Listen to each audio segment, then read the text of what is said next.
All right, welcome to this week's Points of Miles report here on Traveling on Everyday Spend. It has been quite the wild week. Amex and Chase going back and forth, trying to find out who could lead the news for the week. And I think both of them won, drowned out everything else that was going on. I literally could have stayed home and not worked and just done YouTube full time for as much as it was going on this week. So a lot to talk about, and we will just jump right on into it. Let's see. So as far as the credit card offers, not too much has changed with what we've seen. We still got the Hilton credit cards through August 13th. So take your time, no real rush that you have to do with it. I've got a video that went over all of that. I'll put that in the description for you to be able to look at. And then the Delta credit cards, we got till July 16th. A lot of time once again, a lot to choose from, both on the personal and business side. I've also done a review of those. I'll have a description. I'll have that in the description as well. As we talked about last week, Alaska had changed up their promotion mainly to 50,000 bonus miles plus the companion fare for just the tax and fees only, not the $99 fee that normally comes with it. $3,000 spent in the first 90 days. Then we also had these for student cards. We had the Quicksilver and the Saver One cards, which had went from $50 to $100 bonus cash. Nice cards if you're a student getting started. Definitely ones to consider for those. And then as far as Chase, not much has changed that we've got on there. Obviously, the IHG credit cards, the Premier, and the One Rewards Traveler at no annual fee. I actually put out a video for the Premier. I still am a person that believes strongly of how great that card is, just for any and everybody, couples, families, etc. So we still got those going on. United credit cards, they still go through July 16th, so you have plenty of time. I also have done a review on all of those credit cards as well as the lounge access change. The one card to remind you is June 22nd is when the United Quest one ends. So if you are interested in that card, that is when you'll have to get moving on within the next couple of days. But everything else, plenty of time. And then Wyndham and Wells Fargo, both still the same, no changes. So we were doing fine on that. Let me make sure to say welcome and thanks to Vincent. Thank you so much for the $1.99. Hope you recovered from Sapphire Day madness. Crazy, absolutely crazy. But thank you so much for the $1.99. Really appreciate it. Welcome to John. Want to publicly congratulate him again. Crossed the 1,000 subscriber mark. Has really been doing a lot of great work on his channel. Definitely check him out. And did you say it took the week off? Did not take the week off, John. I said that there was literally so much going on with YouTube that I could have literally taken the week off and just did YouTube full time for the week. But thank goodness there's plenty of other people that were able to handle that. And lastly, in Elman Gaming, brother, the game isn't fun anymore. We're getting hit left and right. It is crazy, and it's amazing on the lines getting blurred of what seems to be good or not good. We'll definitely be touching on some of that. I've kind of held off on talking about any of that just to see what came in. And John, thanks for the two. Really appreciate it. The $2 can go a long way at a good store, so I appreciate it. And let's see, L-Man was there, and John talking gaming. And that appreciate. Click the like and subscribe. Really appreciate that. And so let's move on to the transfer bonuses. Not too much going on with transfer bonuses. We do have obviously the Avios ones for Amex, Aer Lingus, British Airways, and Iberia. There was one that came up for Marriott at 65%. That runs through June 30th. I know for people that may not be as familiar with these transfer bonuses, it may seem a bit high for Marriott, but the reality is that when you do the numbers, at least for baseline numbers, you're looking at Marriott being valued at 0.7 cents a point. In Chase, depending upon who you listen to, could be anywhere from 1.5 to 2 cents per point. Once again, these are just baseline. It's not to say that's gospel. You just need to make sure that if you're going to transfer Chase flexible points into Marriott, that you got the deal or what you need to be able to do for yourself. You will be the one that determines what's the best deal. So I just raised that if you look at doing that, just make sure the numbers work out right for you. Now, as far as the points and miles opportunities, as I always talk about, we only cover, at least because there's so many of them, I'll make sure I always have links in the description, but we really just hit on the ones that just came in or are about to end. And we do have quite a few of those. The Accor Live Limitless 20% bonus, this app promotion has been going on for months, and it's going to come to an end in the next 10 days. This is basically, if you did your reservations through the app, they were really trying to push it, was giving you 20% bonus on that. So if that's something you're looking at, take a peek at that. I would also end up saying Delta has a flash sale that I only saw today, but it ends tonight. Latin America and Caribbean, it's going to be basic economy and main cabin locations. Cost will begin at 10,000 miles. And of course, if you have the one of their co-branded credit cards, you can get it for 8,500 miles. And I'll have the landing page in the description. Very easy to use. You put down where you're flying from and where you're going to. You'll see all the numbers that you need to see. A lot of the ones I saw was in September, but depending upon where you're flying out of, there may be some variation. EVA Airlines is one that I saw today, but it'll be ending on June 30th. You can purchase points at up to a 30% discount. That'll put you, if you did it at the max, it'd put you at 2.8 cents per point. Take that for what it's worth. That 150,000 miles is the annual limit as well for EVA Airlines. And EVA miles are valid for 36 months. So if you're looking at that, just make sure you're aware of those limitations. Choice Hotels, purchasing points up to 30%, but your mileage may vary. My number was not at 30%. That will end tomorrow if you're looking at that. You can buy up to 180,000 points, but keep in mind that Citi and Wells Fargo are the best ones to be able to transfer them to because they're at a 1-to-2, while Amex and Capital One are at a 1-to-1.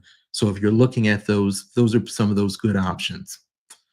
Then we've got leading hotels of the world will end tomorrow. Obviously, high dollar hotel stays. This is going to be for 100% bonus, but 100% bonus with leading hotels of the world is 6 cents per point.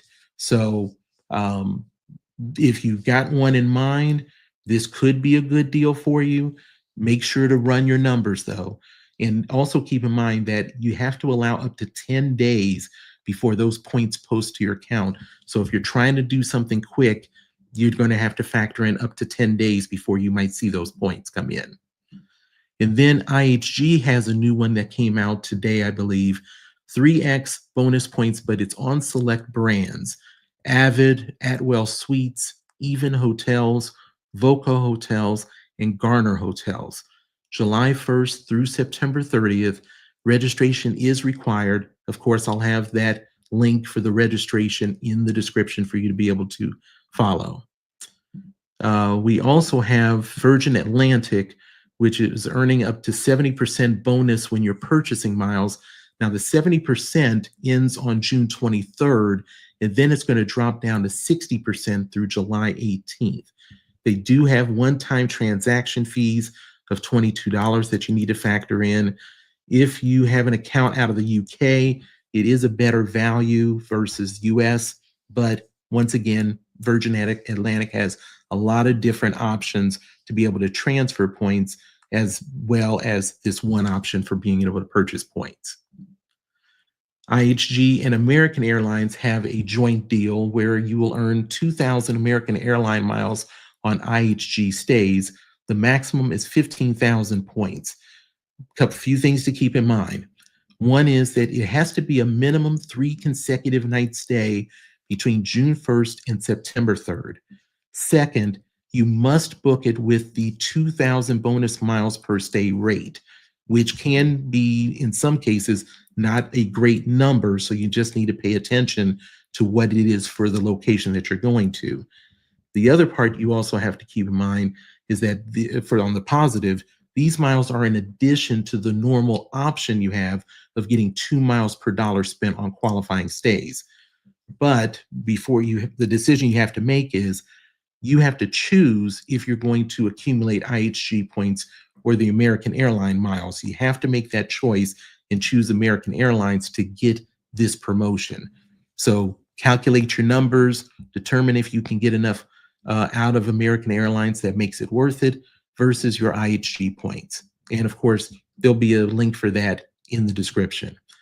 Copa Airlines has an up to 45% discount that just came up, but it's going to end on June 29th. When you get to 45% with Copa, you're looking at about 1.65 cents per point.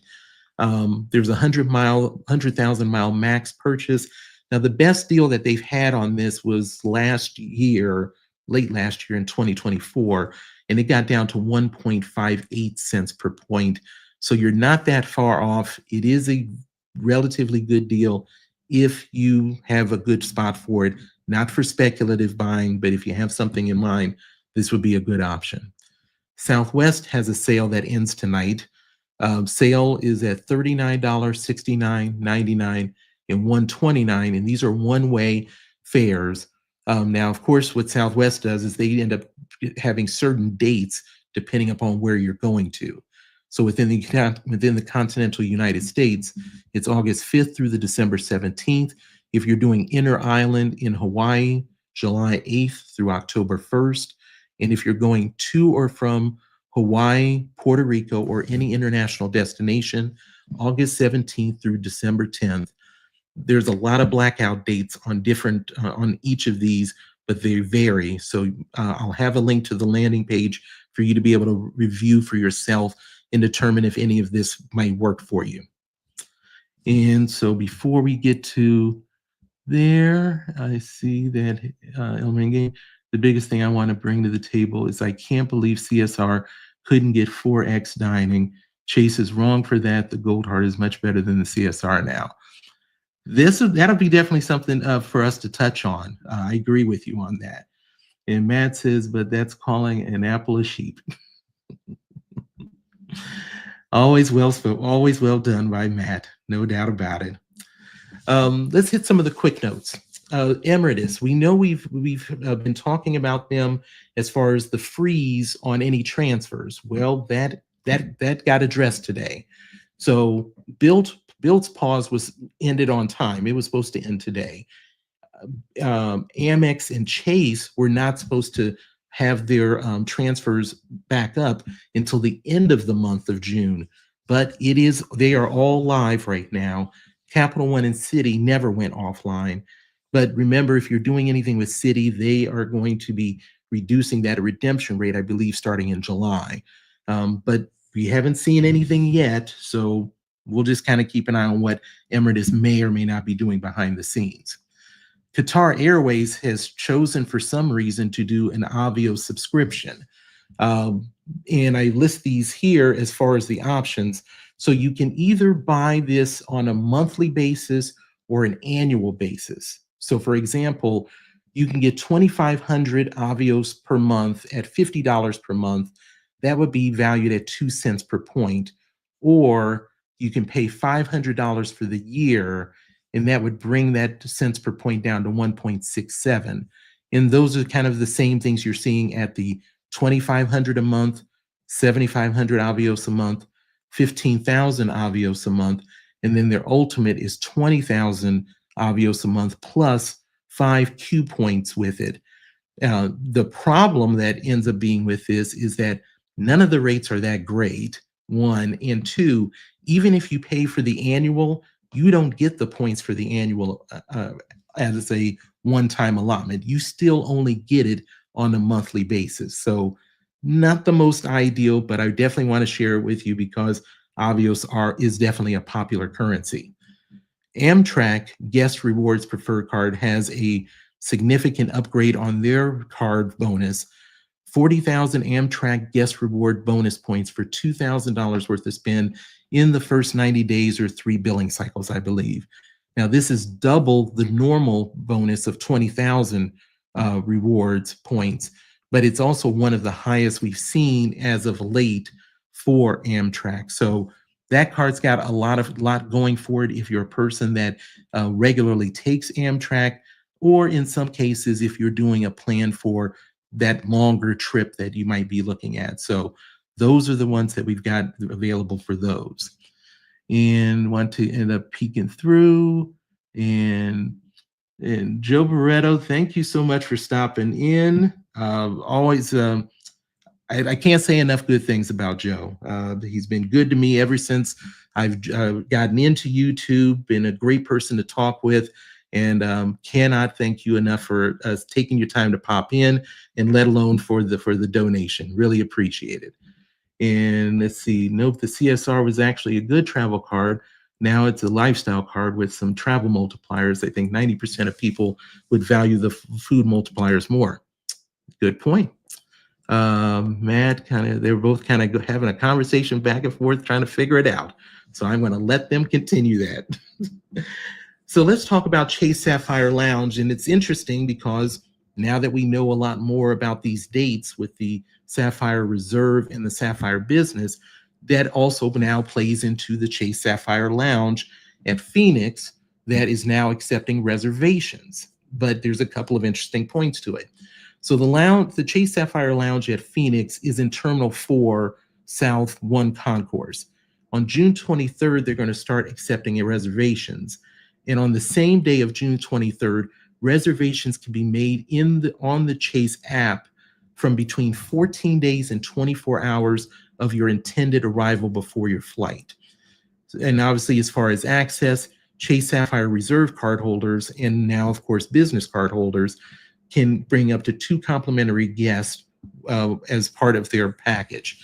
Priority Pass, just as a reminder for people that don't have a Sapphire Reserve, if you even have Priority Pass, you do have 1 complimentary access to a U.S. lounge once per year. $75 is for an additional cost, but if you're in the area of a Chase Sapphire Lounge, feel free to stop in. It's worth it. You have it with your Priority Pass. Now, the Priority Pass membership cannot be from a Chase credit card, so keep that in mind. If your Priority Pass is coming from a Chase credit card, you do not qualify for that 1 complimentary access. Has to be from another card. And also pay attention from a Priority Pass standpoint that it's 1 complimentary access to a U.S. lounge. If you're in Hong Kong, you have unlimited access to the Chase Sapphire Lounge in Hong Kong. We'll see how long that lasts as they try to continue to expand. But for now, no restrictions for that. What I did find funny, though, was as far as the JP Morgan, if you have that reserve card, you get complimentary access for cardholder and 2 guests. And for Ritz-Carlton, you get complimentary access for cardholder and unlimited guest. But both of those cardholders are not included as people that can currently apply, that are not slated, that are slated to be able to use the app to do reservations. Find that interesting. Why that would be the case for both of them. And I'm curious of when and how long we may or may not see where Ritz-Carlton doesn't have such a liberal unlimited guest option, depending upon how Chase Sapphire continues its growth. Obviously, that's a concern for everybody for overcrowding. And let's see what we got here. Sledge stopped in. Thank you so much for stopping in. Really appreciate it. And Joe, yep, you are the amazing one, sir. I'm just trying to hold things down every now and again. And really appreciate you stopping in, Sledge. Thanks so much. And let's see what we move to. Global entry. We do have an upgrade that is kind of going on with global entry to keep in mind. And this is what's called seamless border entry. What this is it's a system used for auto capture technology. So you essentially don't have to stop for the face scan. It's still in the pilot phase, and I think I talked a little bit about this last week for this. But basically, this advancement is taking the place of the original eGate plan. So the eGate plan evolved using the mobile app, going through an eGate, your photo was taken, and you're allowed through the gate. These are the current airports that are using the seamless border entry: O'Hare, Houston Airport, LAX, Newark, Toronto Pearson International Airport, where travelers are cleared prior to returning to the US, and Dulles. So anything that can be done with it, but they don't have a partner yet that is helping with that. So that is going to be a slow roll out. Then we need to talk about United Polaris and an upgrade that they've done, or that's done, but it's going to open shortly for people at that United Polaris location. So the Polaris location in Newark is 7 years old, and United has now added a 1,500 square foot dining area. Now, the opening date of the dining area has not announced yet, but they did invite popular bloggers to be able to come see it, and so there's images that are up different places on the web. It's a 60-seat dining area, and basically should not really get overran with people there, other than maybe in the afternoon and evenings, depending upon transatlantic flights. This is a true expansion. This was not anything that they converted the existing Polaris lounge. So this is true additional space. There are several solo tables there for single flyers.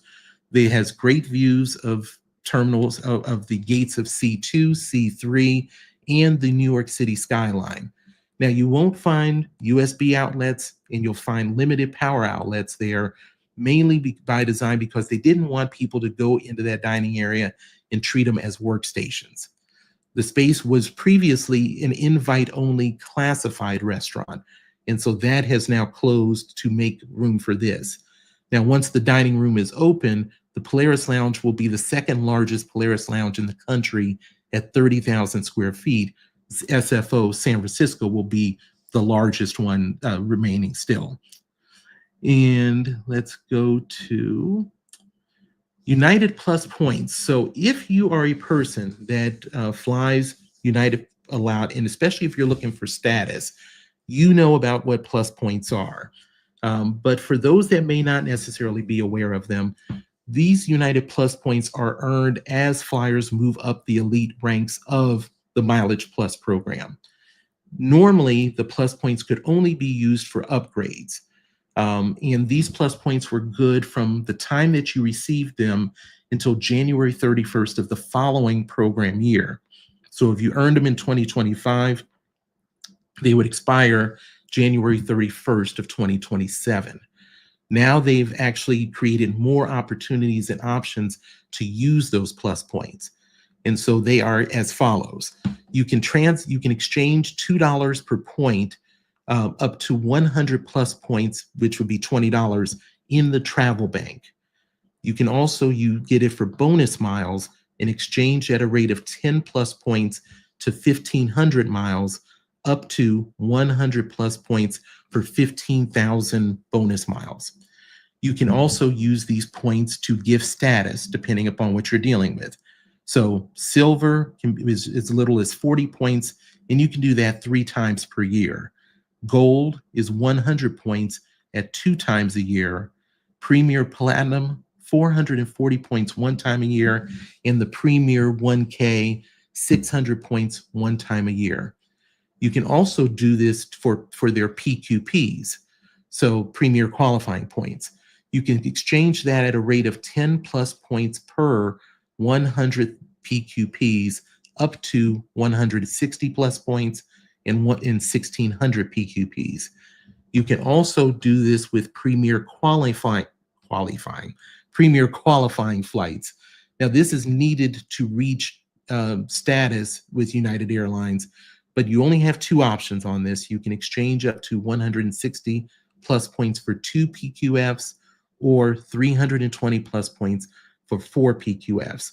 This will be something that will for people that are moving up the ladder and earning these plus points, I think a lot of people were finding that they just weren't able to use them. There wasn't enough time or enough interest in upgrading as many times as they accumulated the points, and as well as the fact that that period of time that you had to use them. This should give people a lot more options that are accumulating these points. So it does seem to be a pretty positive thing, but I'll be curious of if you are a person that have been accumulating these points, do you see this as a positive? Let me know in the chat or if afterwards in the comment section. And let me peek out. Okay. And so now let's move to Chase Sapphire Business and Reserve cards. I actually chose not to do videos on this myself. Things were just running so crazy about these. So I just wanted to kind of take some time to hit on these and then ask you all some questions, because I'm curious of what you all's thoughts of these two cards are, especially in relation to American Express and what they're doing. And so let's kind of do a recap of this. So the Chase Sapphire Business, we obviously know, is the brand new business card. 8x Chase Travel, 5x on the lift, 4x flights and hotels booked directly through them, 3x on advertising purchases made with social media sites and search engines. To me, these are great multipliers. If you are a business traveler that's going to be able to use that 4x and 8x to a certain extent, and also the person that is doing a lot of buying of advertising through those purchases. The thing that I see with that is that if you compare it to the American Express Gold Business Card, which gets you 4x for advertising and 3x for the Inc. Business Preferred, they do have $150,000 caps, while the Sapphire Business has no cap. But I did find it interesting that there's not dining. I don't know how you don't have, as a business card, if you're a true business card, I don't know how you don't have dining attached to it. Tells you how much I know, but I'll be curious to see what you all's thoughts are about those multipliers. I think that they do have some issues with that. Then we look at the different credits. We basically knew we were going to get the $300 travel credit. If they would have removed that, these cards would have been dead in the water upon announcement. The $500, the edit, I thought that might have been a good one, and we'll talk about more of that with the reserve. But I definitely have additional concerns beyond just how high the price is for most hotels under the edit, as I see it. $400 for ZipRecruiter, $200 for Google Workspace, $100 for giftcard.com, $300 for DoorDash, and that's a combination of a few things, $120 for Lyft, $120 for TSA PreCheck, Global Entry, or Nexus. You get IHG Platinum, and you have the choice between two credit lines on the business card, pay in full or flex. When it comes to these credits, I'm a little bit mixed on this, and I'm curious of you all's thoughts. The credit lines obviously are positive anytime you're going to have a business card, so that's a positive. IHG Platinum, obviously you can get IHG Platinum with a $99 IHG Premier card. So, but it's similar to what I talked about when I did the review on the rumors, which credit to the person that released the rumor, because they were pretty much on the mark. But they obviously have limited options. They only are dealing with IHG as a hotel. That's really the only one they could have been working with. $120 for TSA PreCheck. There's so many cards that have that particular credit. That doesn't mean a whole lot. Lyft, not too bad at $120. DoorDash, so many Chase cards have DoorDash, and if you've got multiple Chase cards, you can just move along and alternate between and use up each of those promotional ones that they have on each of those cards. Doesn't mean a whole lot to me as well.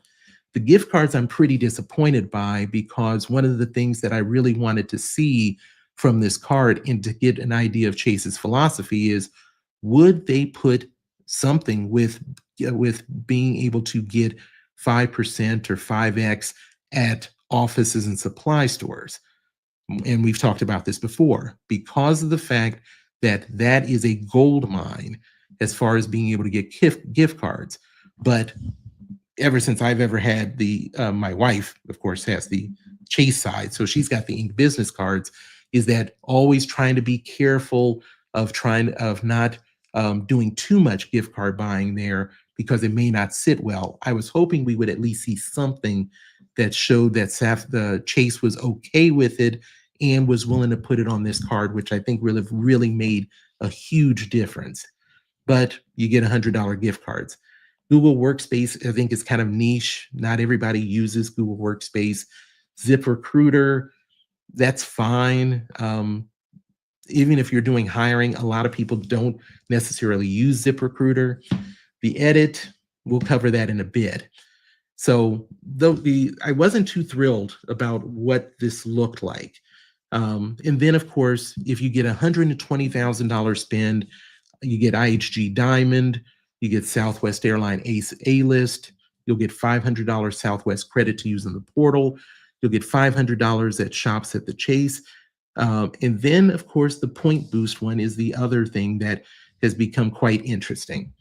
So we've got the points boost that is supposed to be on a widespread number of select. Widespread and select seems to be an oxymoron, but that's what we're kind of running with.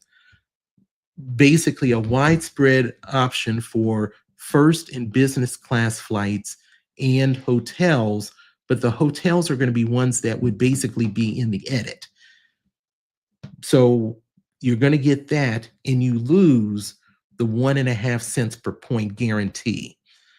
That's not something that I was that fond of. And this is as a person that does not have a reserve credit card at the moment. So I'm curious of the thoughts that you all are seeing with that. And I see Stacy's Travel Points is in. Appreciate it. What was Chase thinking? It's a horrible refresh and new business card. I must agree. I think that this card is going to be outstanding for just a small group of people, and I don't know if it's going to be enough for this to be what they expected it to be. Traveler, or you're a purchaser of the online advertising. Other than that, I'm really not sure of if this is going to be able to pay for itself.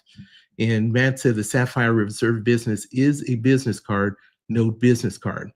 I agree. It is a business card, but I think that the thing that I'm going to be interested in is the people that are doing business. This isn't why, to me at least, I'm curious of you all's thoughts, I don't view it as widespread of a lot of business owners. If you are not in those two spots, and maybe you're just buying inventory, whether you're doing construction or you're doing all kinds of other items that you're just a supply buyer, this card is not going to do much for you, as opposed to other credit cards.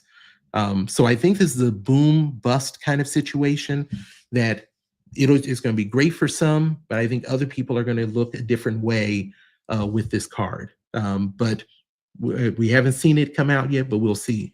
Chase wants real businesses to use their business cards. They're tired of many min-maxers. Completely agree. We've obviously have seen that they were really the last one. We saw American Express was already out, obviously 20,000 for 6 months, I believe. Then Capital One took it to a whole nother level with what you would do with their Venture X business card. And so Sapphire's looking to do that. And I completely agree with them. I think the issue is going to be is, will there be enough people of what this card can be great for to get the numbers in the people getting those cards that they are hoping for? And that's going to be the big question. John says Chase wants real business to use the business card. They are tired. Yeah, completely agree. But even if you are a major business, is this the one that you're going to end up getting and spend $7.95 for it? I'm not sure. I don't know. And but we're going to find out. And so that was my interesting aspect of Chase's business card. I thought it would be more across the board where every business owner would be seeing something strongly positive with it and then just had to determine if in the multipliers, but then just had to make a decision if they could make the credits work for them. And so we'll see what we end up finding out. I'm sure we'll be getting data points sooner than later. So now let's take a look at the Sapphire Reserve card. 10x on Peloton equipment and accessories, 8x on Chase Travel, 5x on Lyft, 4x on flights and hotels, 3x on dining purchases worldwide. Once again, this was pretty much on the mark with what the person that had done the rumors regarding this.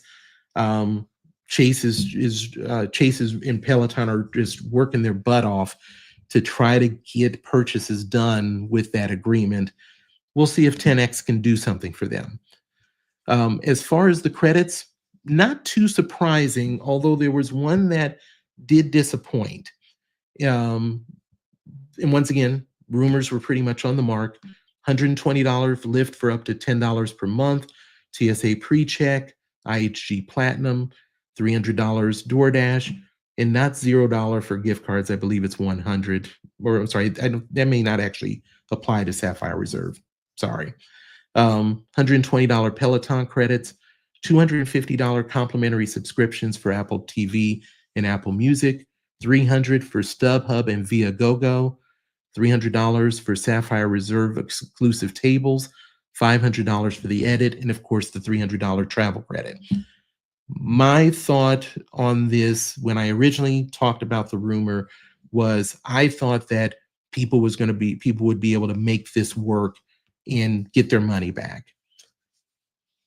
I still think that's probably the case, but for me, they lost me with the edit. I knew the edit was going to be one where for me personally, I would have to kind of find maybe a sweet spot of where they might be a little bit lower in a particular town or city that I could use it at, maybe that I would normally go to, or maybe I would be willing to go to. That was already going to be a bit of a hurdle I was going to have to do. But I was willing to look at that because of the $250 semi-annually. What I did not know that the edit was going to have is that it's a minimum 2-night stay for that credit. That changes a lot for me on being able to use the edit, or at least how I planned on doing it. I thought it was going to be as competitive as the Platinum. You get the $200 hotel credit. I only need to spend one night.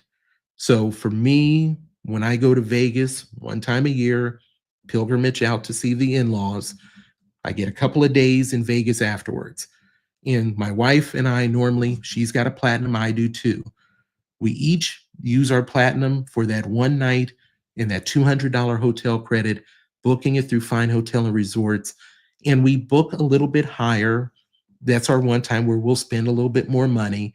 So we'll stay at a place where we're still paying out money, but that $200 credit plus the $100 experience credit ends up making it work for a one-night thing. 2 nights for the edit is not going to be something that's going to get me there to give me enough value, at least for my way of traveling. But I'm curious of what you all's thoughts about the edit is. Sapphire Reserve exclusive tables. I don't know. I don't think there's nearly as many of them near me as Resi has, and I don't even still use Resi. StubHub, $150 semi-annually, depending. I mean, I think that can work for some people. I think the complimentary Apple TV and Apple Music sounds fine, especially if you were already using it. Sounds like a good deal. But the Peloton credits, meh. The DoorDash, we talked about that. TSA PreCheck, talked about that, as well as the IHG Platinum. So I'm curious of what you all's thoughts are when it comes to the personal side of the reserve. And so let's see here. Let's see. Scrolling up. Let's see. And they said 17 people watching and 9 likes. So yep, I appreciate it. If we're having a good conversation and you're getting something out of it, make sure to hit the like button. Appreciate you pointing that out, Stacy. Let's see. John says Chase wants. Yep, talked about that. And I do agree that it fits certain business segments as well. Yeah, and that's fine if that's what they were looking to do with the business side, and then sounds great. I'm just a little surprised by it. And gaming said, to be fair, the preferred doesn't have dining on it either. That's true. I think the difference though is the preferred not having it on a, what was that, a $95 card? I know we've got it. I keep getting the premier and preferred screwed up. I think the preferred is the $95 card. So I'm perfectly fine when you're only a $95 credit card. If I'm correct in what I'm saying, but if I'm not, definitely correct me on that. Yeah, that 2 night stay. I too much out of pocket. I agree. I thought they were gonna really take that leap over fine hotel and resorts when I saw that. So I was hoping that was going to be the case. Matt says, be ready for the FHR credit to go to 2 nights. I'm wondering. I'm wondering about that. You may be right. And if they do the same thing, I'm going to be quite disappointed. I'm holding out hope that if you're going to get potentially close to $1,000, that that they'll find a way to throw in that extra semi-annual thing like the edit's doing, and hopefully not take you to 2 nights, because if you're going to do that, then are they going to leave it the same with the hotel collection where you have to have 2 nights there? I think that might be the difference, that the edit doesn't have something like a hotel collection, if I'm correct, to be able to kind of fall back to. So if Matt, I'll tell you this, if they do that 2 night thing and they raise that to nearly $1,000, that's going to have to make me think a lot on it. So I'm hoping that doesn't happen, but you very well may be correct. The hotels in the edit and FHR forced Chase to do 2 nights. Oh, I'm sure. I'm sure it wasn't necessarily Chase's choices with the edit. I'm hoping, once again, you may definitely have more than I do. I'm hoping that we don't see that with the fine hotel and resorts, especially for, once again, I don't go to a lot of places where I would do fine hotel and resorts. But I looked at it for Taiwan, going out there. I looked at it for Vancouver, and the hotels, at least for the places that I normally kind of look at for these places, not the pinnacle of.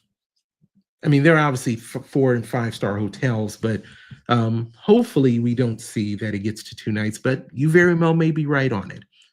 And John says John believes they'll go to 2 nights for sure too. Well, if that ends up happening, I may just be a priority pass kind of guy and just have to accept it. But that's kind of what we have for looking at that situation. And then, of course, when you get to the 75,000 spend, you're getting the same things, and for the same reasons we talked about. IHG Diamond, not a whole lot better than the Platinum status, other than a little bit with it. They obviously didn't have another option. Southwest, you're getting those. Once again, not a lot of option. They only have 2 airlines that they co-brand, them and United. And United was not going to be in a position with that overhaul to work out some kind of credit deal for that promotion. I think the points boost, though, is going to be very interesting of how people take to that versus having 1.5 cents as a guarantee. I wonder if there was a lot of people, and I must admit, I did not, I don't have the reserve, so I didn't use the 1.5 cent. I have the preferred, and I've never used the 1.25 cents in the portal. Doesn't mean that there's anything wrong with it. I just never did. So I'm curious of if people that have the reserve or plan to get it, if they see this as a negative, because not everybody chooses to fly business and first class, and not everybody looks to fly, stay at hotels that are in the edit. So that really might crash a lot of people that really enjoyed using that 1.5 cents. Now, there is a thing to keep in mind if you are considering getting the reserve. There is a decision you have to make of if you do want to get the old version, quote unquote, for a year or so, or if you're going to wait until the new one. And there'll be some decisions to make. Obviously, for the points, or if you do get the card prior to June 23rd, when the new revamp starts, the points you earn prior to October 26th by card members will be redeemed at 1.5 cents through October 26th of 2027. That's a lot of time to be able to do that. Now, the flip side, though, is outside of a welcome bonus, how much will you spend to earn before October 26th to really make that worth your while? That's the decision that you would end up having to make. Going, and obviously the welcome bonus is going to be the issue as well. 60,000 points before the revamp. What are we looking at for the welcome bonus?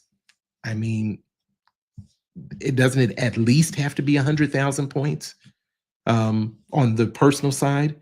And I would also say that on the business side, it almost has to be 150,000 points. When you look at the business side, you already can get 90,000 points for the Chase Ink. And I think that's $8,000 of spend to get the Chase Ink. But for this one, I gotta believe you, it's got to be at least 100, but I think you have to go to 150. I would be very surprised if they don't do this as a two-tier type of welcome bonus, which we constantly see now, even if it's low dollar or high dollar. But I'm curious of what your thoughts are on the welcome bonus portion. I think it's got to be at least 100,000 on the personal, and probably 150,000 on the business side. So I'm curious of what your thoughts on that. Let's see, going back over here. And Brian Weber, appreciate you stopping in. Just got the Sapphire Premier. Do you think it would be wise to upgrade to Reserve to get a lower annual fee? StubHub $300 would be easy to use, and the Apple TV subscription would be nice. Well, that's a pretty interesting thought. I think that and it'll be curious of how they would end up doing it. If you just got the card, though, that may be part of the question of upgrading if you just got that Premier, and also, will they treat it that way as far as upgrading? I know when they're talking about the Sapphire, let me take that back. If you just got it, I think that's going to be a question of if it's going to be in your best interest to do it that fast. But I think that if you already know that the StubHub is going to work and the $250 on the Apple TV subscription is going to work, you're pretty much there. I mean, that's $550, and that's before the travel credit. So I think that it's definitely a strong one to consider to do it. It's just going to be a matter of, when you say just got it, are we talking about like really recent, or is it just kind of newer to you? I think that would be kind of the question to kind of begin to look at, to figure that part out. Banks are in the business to make money. They're going to make you choose a team. Yeah, I think they are. I think the other thing that the Sapphire Reserve was in a situation where they have to make these credits work for us to, at least in my opinion, for us to get that card.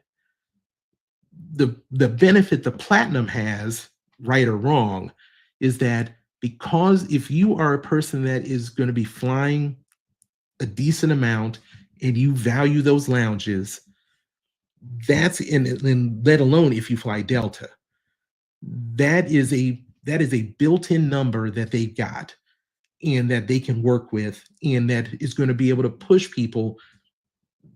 Regrettably, myself, if they go to $995 or $1,000, I can't imagine that I would spend it, but I would also say I'd have to really think about it.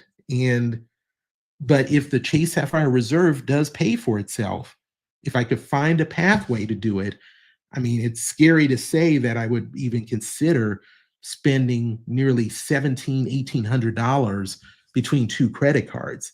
But the math is the math. If I know that I can get the numbers for it without trying to manufacture spend, I'd have to consider it. As scary as it is just to say, I'm almost kind of embarrassed to even mention that, but it's something I'd have to consider. Stacy says, I researched the cities I'm in the next year and could not find an edit hotel for under $694 a night, but I have seen others say that there are a few out there that are reasonable. No, and that's you did the perfect thing of trying to check that out. I read one article because obviously I cannot see what's all in the edit, but I had read an article that named like three different places that was reasonable for the edit, and the one that only comes kind of reminds me stays in my mind is the Paris Vendome for Hyatt in Paris, where that number was realistic compared to what you can normally get it for. And I think that's going to be the issue. And it was kind of my issue with Fine Hotel and Resorts. And I've said it before. If I was not going to Las Vegas every year just for 2 days after visiting the in-laws, if I didn't do that every year, I don't know if I definitely could get the mileage out of Fine Hotel and Resorts because I'm not a person that travels all the time. So I don't know if that would be the case. And so that would be part of the problem, especially if they went to Fine Hotel and Resorts going to 2 nights, then that dollar figure, even if they do it semi-annually, no longer becomes something I can count as something I would spend, making it the platinum a much harder lift to spend that kind of money. So you're right, Stacy. Definitely have to look to see what might be on the horizon to do that. Obviously, the first year, as long as you can get the welcome bonus, will always pay for itself. It's going to be year two. And I think that's going to be the very interesting aspect for Sapphire's reserve and the reserve business card is what happened. Number one, what do they get in year one, especially on the business side? I think the reserve will do well. I think though a lot of people will get it because I think a lot of people will be able to make those credits work, especially even the Sapphire tables if they are in your town. I think people will get a lot of mileage out of that. But it's going to be year two. Did everybody get what they wanted out of it, especially on the business side? So I'll be very interested in that. But smart look on doing that, and I would definitely encourage anybody that's going to look at spending $700 or $995 to really make sure they do their math on it. Matt says hotels especially want to make money in hotel management groups. Yeah, no doubt about it.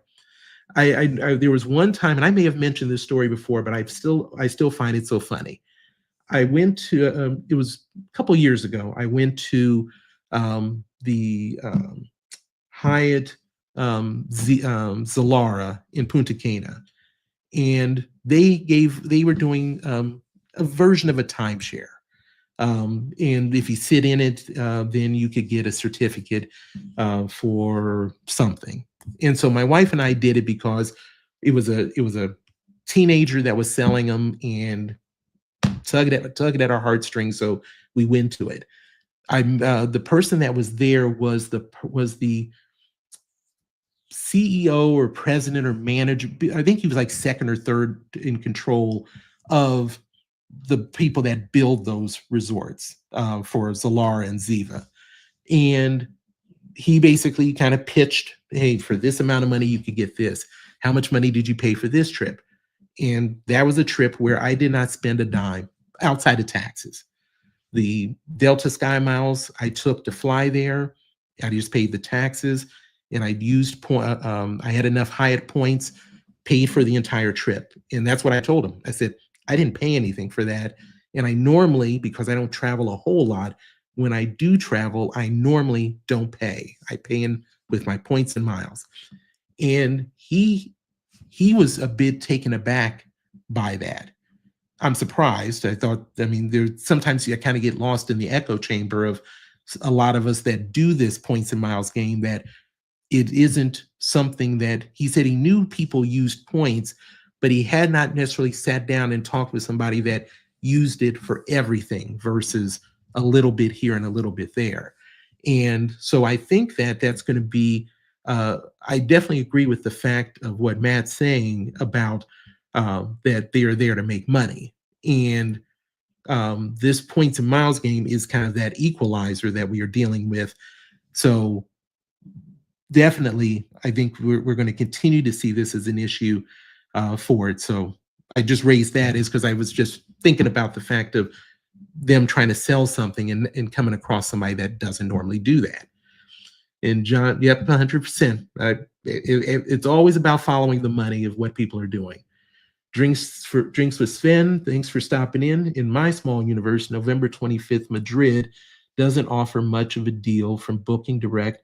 However, considering the ability to cancel reservations in the edit offers another data point for value. Good point. Appreciate you raising that. It's going to be what we're all going to have to try to do is just kind of see what happens with these data points, and everybody's going to be looking after this, especially them. Brian says, will the preferred 1.25? Oh, it's got to. Yeah. Yeah, there's no way that the preferred, it's just going to be a matter of when. We see that they're talking about phasing in this points boost, but there's no way, at least I don't believe there's any way that the preferred stays at 1.25. It's got to go down to 1. I don't know how it could be ahead of the reserve. So that's my humble opinion on that, Brian. And Drinks with Finn, hotels charge percentages more for the ability to cancel. Thusly, points bookings are invaluable. Yes, completely agree. And that said, should be able to pool your points before that date. Yeah, I'm just wondering, though, if you're referring to the whole thing of that October 26th, I think the question is going to end up being is how many points can you accumulate outside of the, because you're going to get the 60,000 bonus on the welcome sign up. If you got some heavy spend to do in the next 4 months on that card, I think, yes, you can make it work for that date to go all the way out to the 27th. But I'm wondering if you don't, though, you could probably burn through them much quicker than that. So that'll be interesting to see what happens with that. Business 200K, personal 120 to 150. That would be ambitious. I would be curious of what you think, Elman Gaming, of if the business is at 2, take for both of them, what's going to be the required spend to get to $200,000 on the business, 200,000 points on the business, and 120 to 150 on the personal? I could definitely buy those numbers. I'll be curious of what your thoughts are of what the what the spend needs to be. And Brian, Matt agreed with that. Rodrigo, appreciate you stopping in. If the personal Amex Platinum adds a Hilton credit like the business version, that would be dope. It would be. I wish they would, but I almost got a feeling that will the Platinum try to do well, of course, they'll try to do the least bit to get to get us to spend that last $300. But it seems like that would be something that wouldn't cost them the greatest amount. So I'm hoping. I think that would be something. I completely agree with you, and I did not think about that Hilton credit being a potential benefit. I would hope it would. It would definitely help to eat that cost.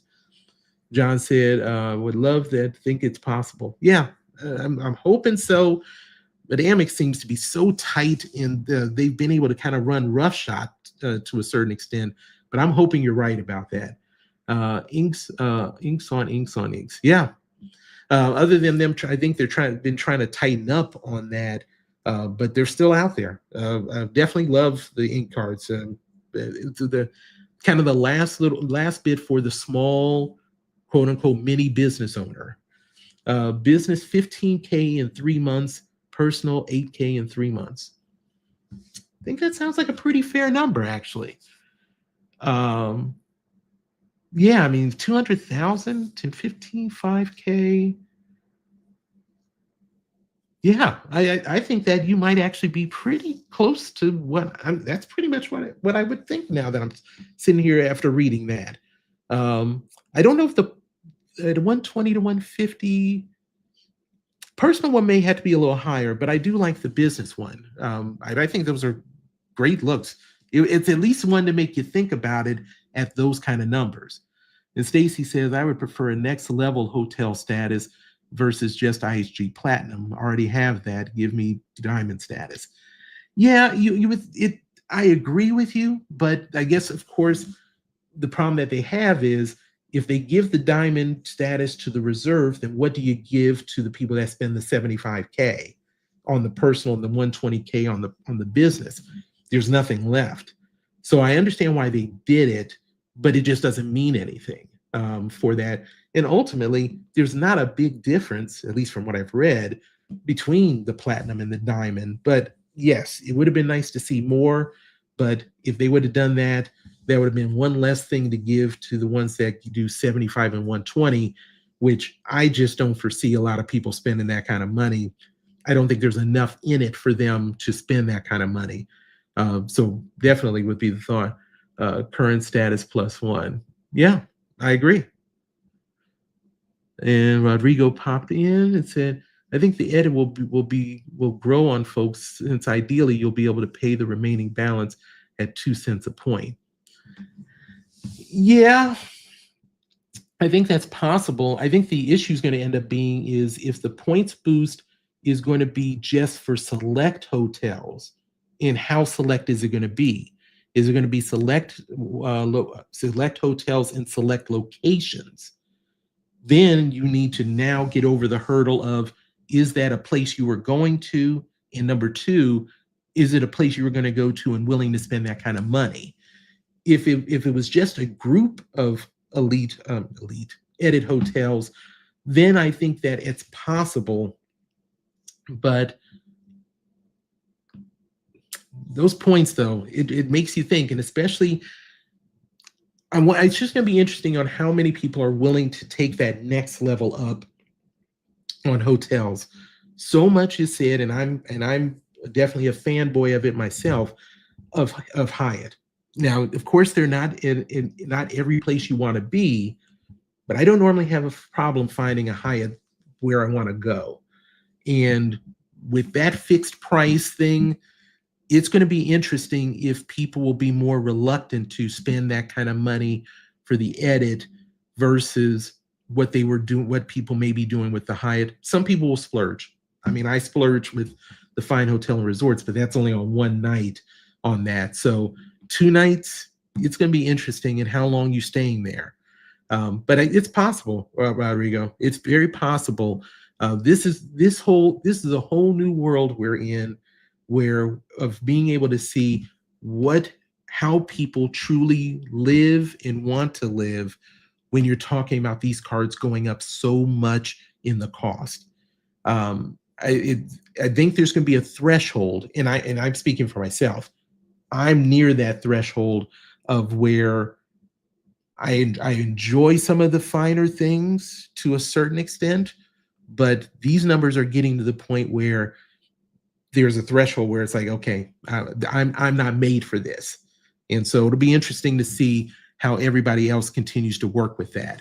But I really appreciate the thoughts that you all have had on this and the conversation. It's really been eye-opening for me and made me think.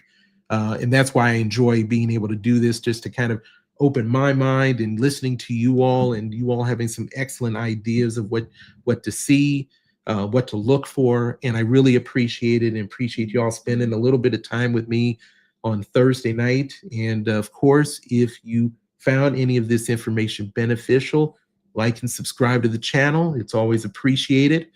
As far as what's forthcoming, I will be having a Frontier video, surprisingly enough, this weekend.